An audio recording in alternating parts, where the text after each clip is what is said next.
This week on Quality Digest Live, we chat with Robert Bellinger of Olympus about the uses of digital microscopy for better quality assurance and control. Plus, creative solutions for addressing the skills gap. That and more when we come back.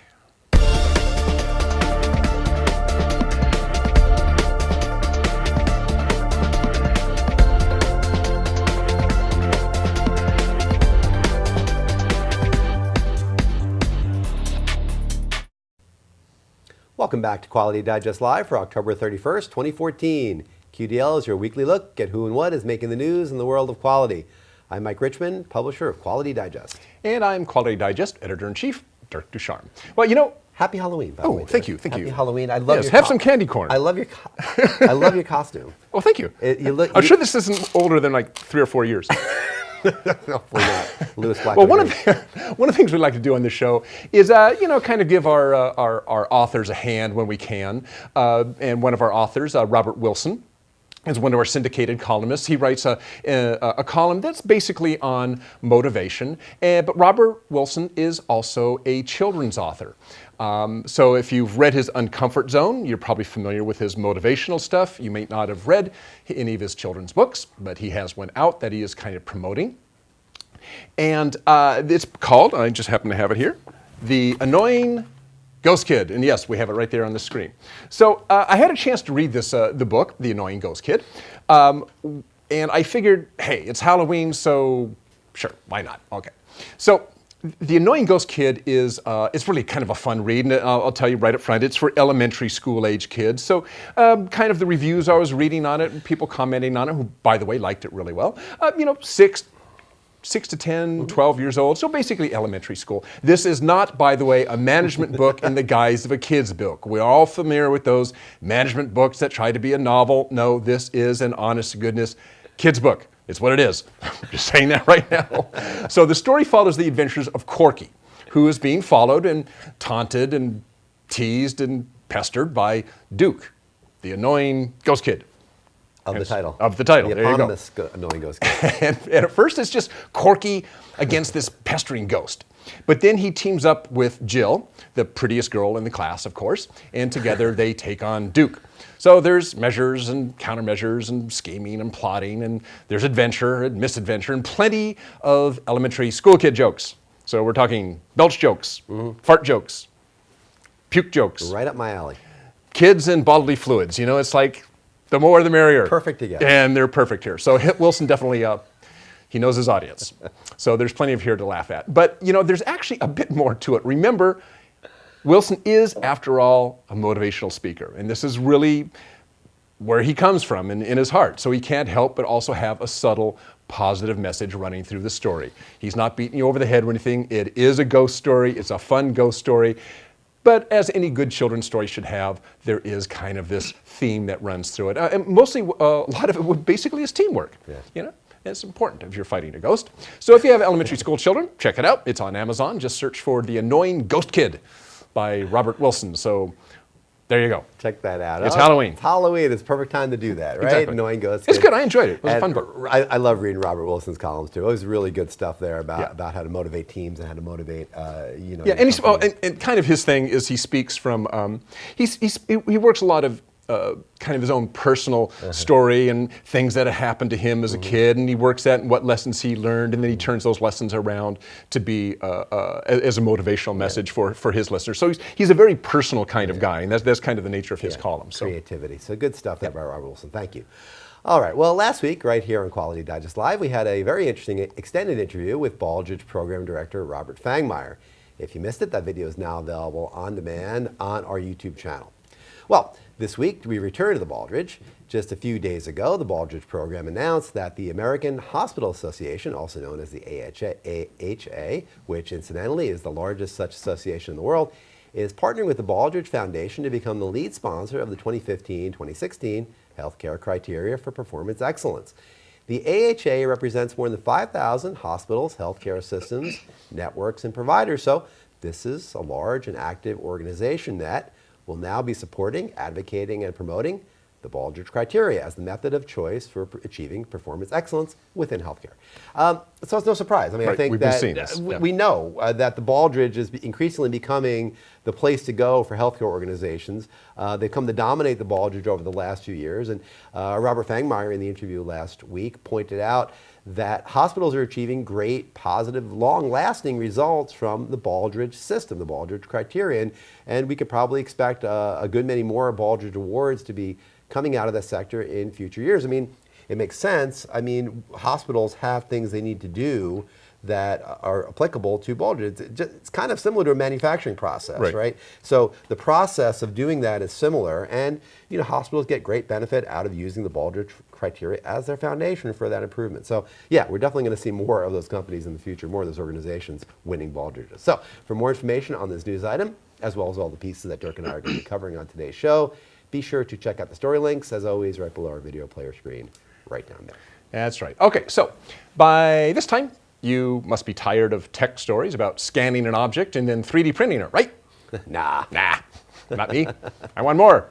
So, ever wonder what it would be like to be on the surface of a comet? No. Well, you haven't? No. I think it'd be cool. Really, I think it'd be very Not much scary. oxygen, but well, the European Space Agency was interested in this, and so about 20 years ago they decided, well, wouldn't it be cool to land a spacecraft on a comet?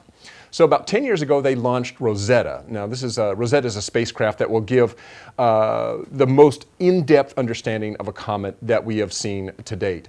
And so last August, Rosetta became the first to successfully rendezvous in orbit with a comet. And we're talking something that measures roughly, this particular comet, 4 kilometers by 4.5 kilometers, or about 2.5 by 2.7 miles. This is kind of like landing a speck of dust on a gnat. Wow. Yeah, that's a good analogy. I mean, it's a little tiny thing way out there in space. Yeah. Okay. Well, so Rosetta, over the past period of time, has been mapping the comet to determine the safest place to land. And in November, the spacecraft's robotic lander, Philae, will land on the surface of the comet. So this is pretty tricky. A comet doesn't have a lot of nice, smooth features like the moon. If you've ever seen pictures of a comet, they're pretty craggy. So finding a good place to land takes a lot of planning. One thing that scientists from France's National Center for Space Studies, the CNS, they're one of the contributors to the project. What they've done is to create a 3D image of the comet. Now, this is easy enough to do. They've got a jillion photographs of the comet as they're orbiting it. So they use photogrammetry techniques to construct a 3D model. That part is fairly standard. But then they created a 3D print. Something that they can actually hold in their hands. They used the website Scoptio.com, we've talked about them, to upload their 3D image, have it printed in plastic, and then in about a week they got their model back. I think we've got a slide what this model looks like. Pop that, there we go, there's the model. So after the replication of the comet through 3D printing, the potential landing sites have been narrowed down to just 2. So they, armed with, obviously all the photographs and all the other data they brought back, but now they also have something they can actually hold in their hand and actually have a 3D representation of this really tiny piece of rock out in space that they're going to land on.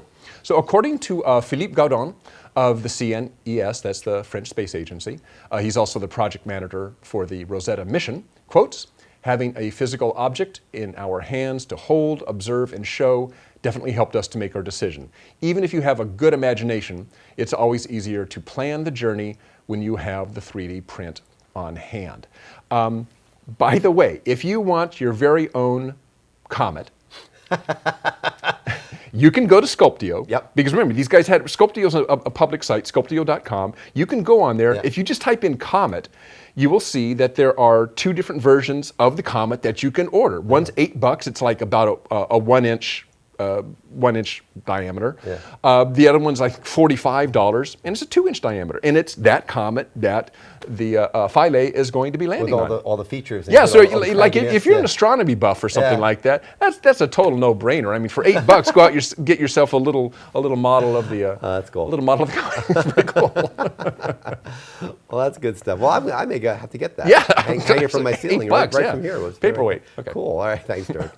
All right. Well, turning now to our feature articles for the week. What do you do when a service company does something worthy of a recall? That's the question at the heart of the article, When Defective Products or Services, written by Arun Hariharan, which appeared in Tuesday's issue of Quality Digest Daily. It's a good question, I think. And as Harry Harun points out, when a manufacturer, say of automobiles or electronics, consumer goods, food and drugs, whatever, when they have a massive quality failure on a particular product or line, what do? They do their mea culpa, they usually issue a recall, and in many or most cases, there are safety returns driving those recalls. Sure. So I mean, we know what happens. We've seen it happen a lot of times with automotive, with food, beef recalls, whatever it may be, drugs. You know, they say, hey, such and such lot or such and such product, car, whatever, has this product, we're going to recall it. If you have one of those, you can turn it in, you can claim whatever you got to do. It's pretty easy. I mean, it's not easy, but the system is in place really well when it's a manufacturer who has to issue a recall. But, as Harry Harun points out in this article, but when the company is in question is services, the line of demarcation about what you do is a lot fuzzier. What, for instance, exactly constitutes a massive or even a critical quality failure, right? I mean, for a service company, it's a little different. What, if any, safety issues might be involved? How do you convince the offending organization to pay you for your trouble and get that service, that offending service, off the market? These are An not interesting question. Yeah, These are not questions you really necessarily think about.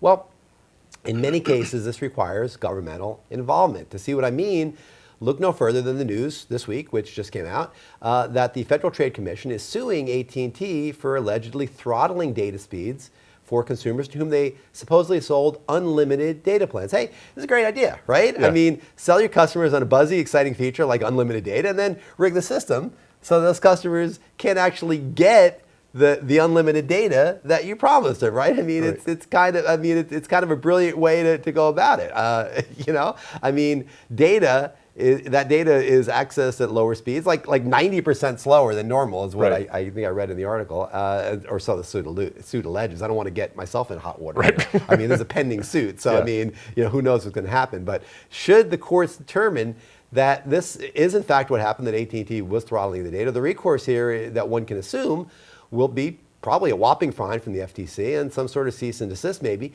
on this particular offering from AT&T. Is that a recall? Well, not exactly, but I think it's pretty close. Yeah. I think it's pretty close. Yeah. It's certainly an admission that this was maybe an unfair practice, and it's probably about as close as one can get within the service industry. Is this idea that the government's going to step in and they're going to issue a fine? AT&T is going to issue their mea culpa maybe if they're found culpable. Yes. Note that. I'm not saying they are. I'm not drawing any conclusions. I'm just reporting on the news AT&T item. lawyers. Don't come after me. I'm just saying what's been in the news. We know you're watching. Yes. But if you don't like government interference and like this in the market, what do you do? What do you do then if you don't like government interfering in the market, right? I mean, some people don't, right? So what you do, I think, is you keep your eyes open, for one thing. You do your research. If you're considering purchasing wireless services, for instance, to include a data plan or any service with any bells and whistles for that matter, explore your options. Ask questions. Read the fine print. Read up about the pros and cons of each offer you're weighing. There's really no lack of information out there these days, and there's no excuse for involving yourself in a service provider who has a track record of misdeeds. Sometimes your choices are limited. Sometimes you have no choice, maybe in the case of cable in some cases. But in many cases, you can shop around and find the right partner for what you need to do. I mean, in my opinion, what's going on here is that people are letting price be the determinant factor. And that's probably the root of a lot of these service issues is and it's probably nothing you can really do about it because price is going to be a determinant factor for a lot of people. But if you're going to say, well, I'm going to get the cheapest service I can or the best deal, well, you should really think about that because maybe you're going to pay in the long run more than you're going to think that you're going to pay up front. I mean, caveat emptor is the rule here. Let the buyer be aware. Do your homework, especially if you don't want the government to be your big brother to help you out. If you think you want to do this on your own, do your own research, find out, and make decisions based not on price, but on the whole totality of what the cost may be to get involved with the service provider. Yeah, and the fine print is always a tricky, because particularly wireless, well, this has been the case for decades now. Wireless service plans are just full of... Yeah, they're rife with problems. Yeah, exactly. Yeah, so yeah, do your due diligence. Make sure you know what you're getting yourself in for before you get involved with the service provider. Okay. Well, usually on the show when we talk about, measurement or inspection, it's usually we're talking about measuring or inspecting larger parts, like engine parts or submarines or buildings or Comets. So we forget about those people who toil behind one of the oldest inspection technologies around, the microscope. It's been around forever. That tool has come a long way, and it is still really the tool of choice when it comes to non-contact inspection of really small things. Or even specialty applications like materials analysis or particle counting, that sort of thing. Of course, as with most technologies, many microscopes are now digital. They still have microscope optics, of course, you need that. But rather than looking through an eyepiece, users look at a video screen. And of course, since the image can be captured digitally, it can be examined by software, which opens up all sorts of possibilities. So here to tell us a little bit more about digital microscopes is Robert Bellinger of Olympus. Hi, Robert. Hi, how you doing, Dirk? All right. Oh, sorry, I'm having troubles with my set here. So, let's get started. Just what are some typical applications for digital microscopes as opposed to, let's say, optical microscopes for industrial quality assurance and quality control? Sure. So the digital microscope, it can provide a whole level of image tools that are unavailable to just normal microscope imaging through the eyepieces. So once you reach that digital realm with the image capture, you have a whole lot of contrasting techniques that can be applied to a digital image. Most digital microscopes, like the Olympus DSX opto-digital microscopes, have the ability to have added automated capabilities. So image stitching to gather a large image of the entire surface at high magnifications and high resolution. Three-dimensional imaging. Imaging on a surface with a complex structure in 3 dimensions can provide a whole lot more data than just looking through the eyepiece straight down on the image surface. So some of the features that you'll gain from 3-dimensional imaging is the ability to do 3-dimensional measurements as well. So our opto-digital microscopes have the ability to provide 3-dimensional measurements, give you a whole lot more surface data and information off of small defects or surface metrology. Okay, so you mentioned a couple of the advantages there, 3D, for instance.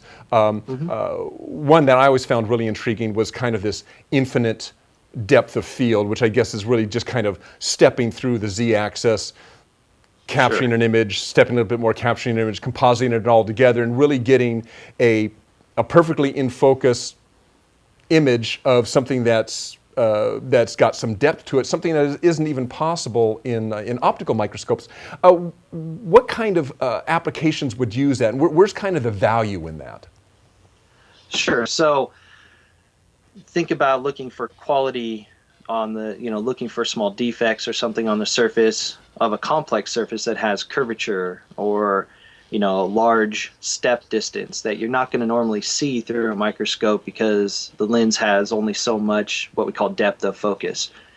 With an opto-digital microscope and a simplified user interface, they can capture from the bottom to the top of their focus range all of the focus planes together in one image.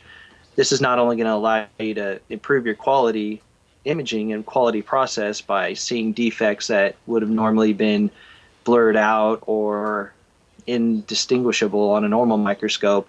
You'll see that in an all-in-focused image, and then rendering in 3D and the ability to measure on that, you'd be able to measure that defects on the side of a surface wall, say metal components that have step heights, something with a lot of topography, medical device type samples that have voids or holes or complex structures. You want to see those and render them in 3 dimensions to look for cracking or voids or surface damage. A lot of information like that. Okay, so there's some really value for users for this particular technology. Talk a little bit about more maybe efficiency or saving money. I mean, kind of what these new technologies bring to the company. Whether they're doing material analysis or whatever. How it might compare in terms of efficiency and bottom line compared to optical microscopes. Of course. So the main goal of your opto-digital microscope is translating everything from complex observation techniques that are on old microscopes to a user-guided interface through the new software. Really, the most interface that's done on the microscope is placing the sample on it. Now everything is translated over to the software interface, which makes it more convenient and much easier for operators, which is going to make it quicker for them to capture the image, capture the data they want, and export that data out once they have it. So this software interface is key there for ease of use, translating the sample quickly, capturing your images, and getting your data and results. So it's going to save you a lot of time and in turn save you money on that respect. But it also makes it so where anybody can walk up to the microscope now. They don't have to have a huge depth of knowledge of complicated microscopy techniques like DIC, differential interference contrasting. They simply hit a button. The microscope shows them what best image to choose, and they move on from there once they have their selection. The measurements can also be guided through the software. So if you have complex measurements that are being repeated, you can have a guided process through software.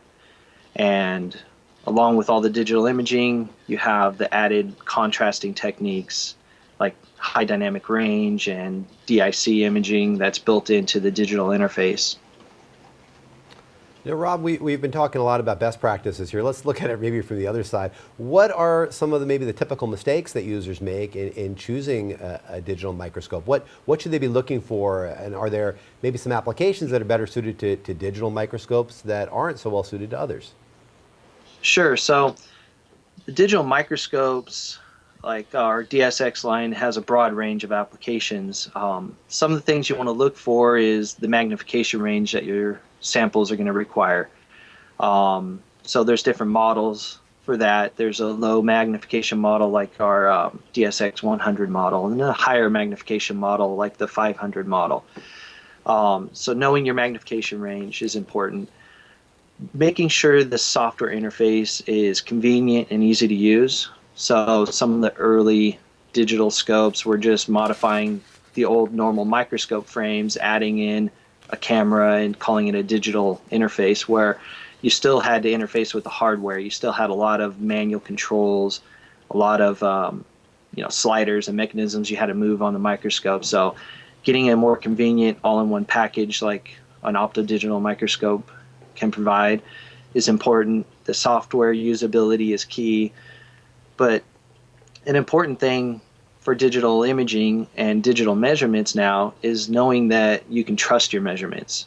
So the Olympus optodigital microscope comes with a backing of a measurement guarantee. We also have the built-in tools for gauging your measurements with a built-in GR and R feature. So you know if your measurements are being taken, they're trusting in your measurements because they're guaranteed. And you can also know the variance of measurements between operators and microscope variants. So that all being built into a microscope interface is also very key. Okay. Well, Rob, thanks. Thanks for joining us this morning. If you want to hear more about digital microscopy, and we're going to have a webinar with Robert Bellinger next Tuesday, November 4th at 2 p.m. Eastern, 11 a.m. Pacific time. Yeah. And again, it's going to be Robert and myself. I'll be the straight man, and Robert will be the smart man. And he's going to be telling us a lot more about digital microscopy. Robert, thanks for joining us this morning. All right. Have a good afternoon. So, so if you're interested in digital microscopy, and there will actually be an email going out. You should be seeing something in your email as well, talking about this. There'll be another email on Monday, so check that out. In Rob's article, actually, there's a link to the webinar as well. So you can, if you want to read Rob's article about this, at the bottom of that article, you can get the link out to the webinar. And it's coming up just in a few days, November 4th. So after you vote, come back and check out this webinar about digital microscopy. Okay. Well, lately, you may have noticed a string of articles appearing in Quality Digest Daily written by the QD editorial team ourselves. These pieces come from interesting news items that cross our desks, which are then expanded into feature-length articles, usually consisting of an interview or interviews with stakeholders mentioned in the original news clip. One such piece ran this past Monday in QDD, titled Filling the Skills Gap, whatever that means. This article explored the myths and realities of the so-called skills gap in the U.S. manufacturing sector. Which does seem to be somewhat of a contentious issue. It is a bit of a contentious issue, whether it exists or not. And that's what the title, again, of the piece plays off that those conflicting media reports about whether or not the skills gap actually does exist, whatever that means. There you go, whatever is. To be Clintonian about it. Of course, the skills gap is the notion that there are lots of great jobs in the U.S. manufacturing sector, but there just aren't enough applicants with the appropriate skills to fill those positions. We're talking here, of course, about technicians and skilled tradespeople like welders or CNC operators. Or metrologists. Metrologists. Not meteorologists. Yeah, maybe meteorologists do, but no, there's a lot of these jobs available. And whatever you think about the skills gap, and again, there are compelling arguments on both sides of the equation regarding its existence or the dimension to which it exists. There's no question that this is a buzzy topic that's getting a lot of attention from the highest levels in the land, including the highest level in the land. President Barack Obama has spoken on this topic. So in our editorial piece, we interviewed Sean Eisenhower and Michael Aroni, two long-term staffing and training consultants working within the reliability and maintenance areas of industry. Their expertise brings them, of course, in close contact with areas of manufacturing that are most prone to seeing, or at least thinking that they're seeing, a skills gap. According to Eisenhower and Aroni, the skills gap is the real deal. The combination of a high degree of necessary technical knowledge along with the mass retirement of baby boomers has led to a real crying need for these skilled technicians, particularly within the field of reliability and maintenance. For those looking for great career opportunities, the words of Eisenhower and Aroni carry a lot of weight. They're supporting people getting into these fields. Sure. For instance, let's take a quick look at a couple of slides. One of these is a quote from Eisenhower where he's talking about how you can get into these fields. He says, "Working in these skilled trades, you're able to generate and make more money than the average college student coming out with a 4-year degree. Not only that, but you don't have all the debt associated with a 4-year degree." Boy, is that nice to hear.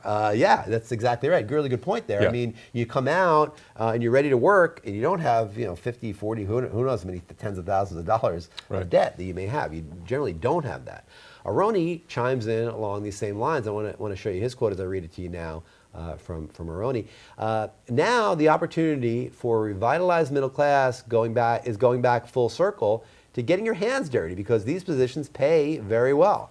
And there's some 600,000 positions, that's right, 600,000 positions open right now in North America. Think about that, 600,000 jobs. If all those jobs were filled, even most of those jobs were filled with people that are not working right now that need good jobs. I mean, think of the dent that would make in our unemployment rate, right? I mean, it'd make a huge dent in the unemployment rate. That would be a noticeable dent in that unemployment rate. So that would be a great thing if those people were able to get those jobs.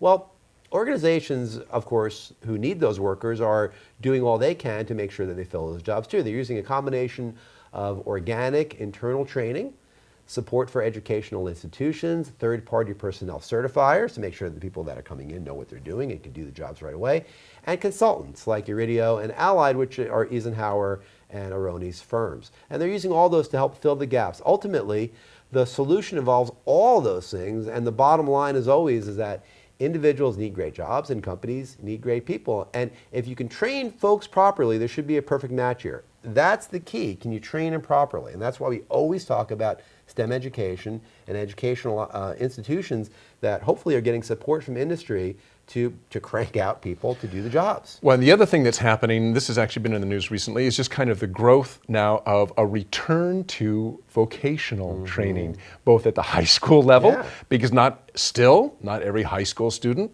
wants to go to college.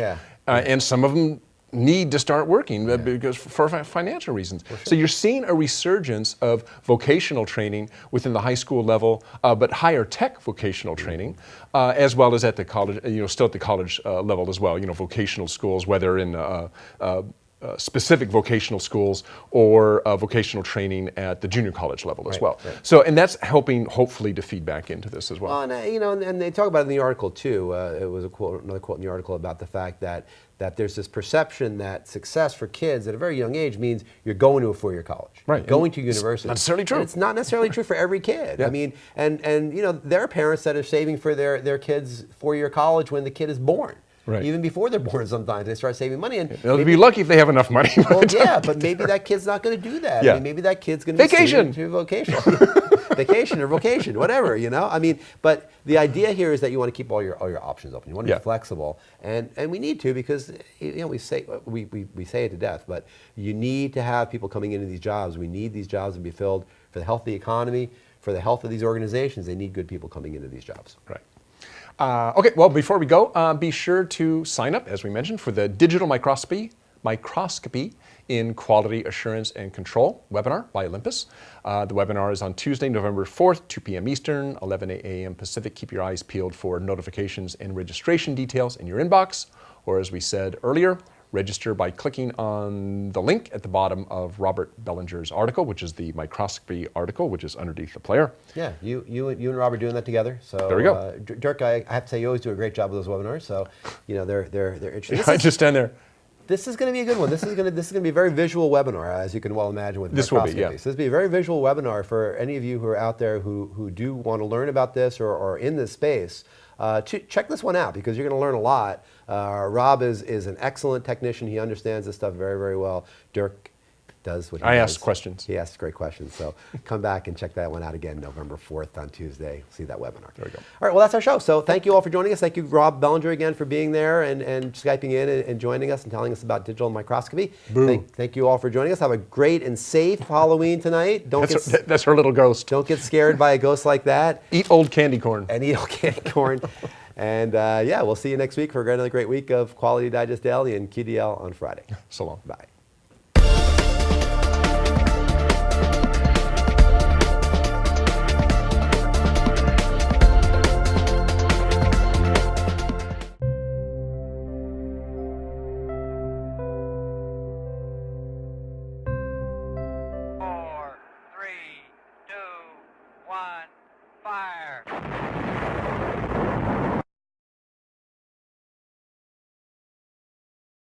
Direct on those. No, you just wait for the lip.